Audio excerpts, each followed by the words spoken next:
The rebel fighters are on the move and on the up. They're taking towns and villages in the north at a pace not seen before in the Syrian revolution.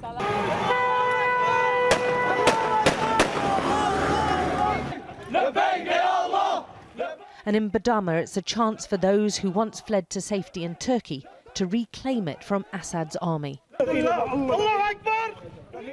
Among them is the town's headmaster, a man we've worked with and got to know very well over the past year covering the rebellion, now seeing his old friends in his hometown after what seems like a lifetime. For the first time in a year and a half, the town is free of the Syrian army, and they can't quite believe it.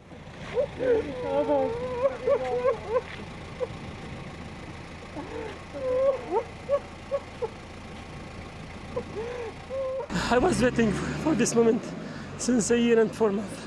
Now I'm again in my town after a year and 4 months. And these are my people. This is great, really. I'm so happy. Army checkpoints set up in homes were abandoned, along with armoured vehicles, as the regime soldiers hastily withdrew. In their wake, they'd left huge landmines planted in the middle of residential areas. As the rebel fighters moved in their hundreds, the Assad army pulled out, leaving their weapons and ammunition to be claimed by the rebels. They'll use these in their next attack. The few civilians still inside the town watched in amazement as the rebels stormed empty army positions, destroying whatever they could. And looting whatever they could get their hands on. Any Assad pictures were torn down and destroyed.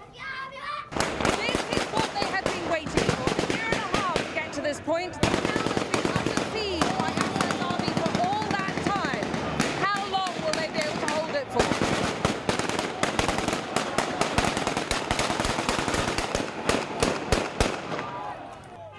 The town is strategically important because it forms a gateway to Turkey and cuts a key access route for the regime forces. Claiming back Bdama means the rebels have another secure route across the border to smuggle men and weapons. Within hours, the taking of Bdama had paid dividends, with the rebels attacking and capturing the key army border post of Khabat al-Juz. 4 rebel units attacked and surrounded this position, taking the Assad soldiers by surprise.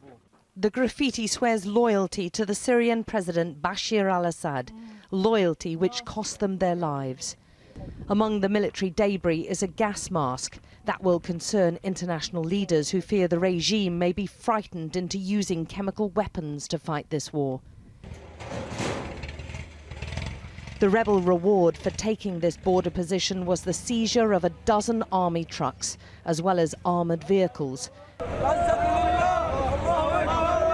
The rebels in Syria's northern belt are steadily building up their stockpile and their capability, and the Syrian army, here anyway, seems to have lost its nerve.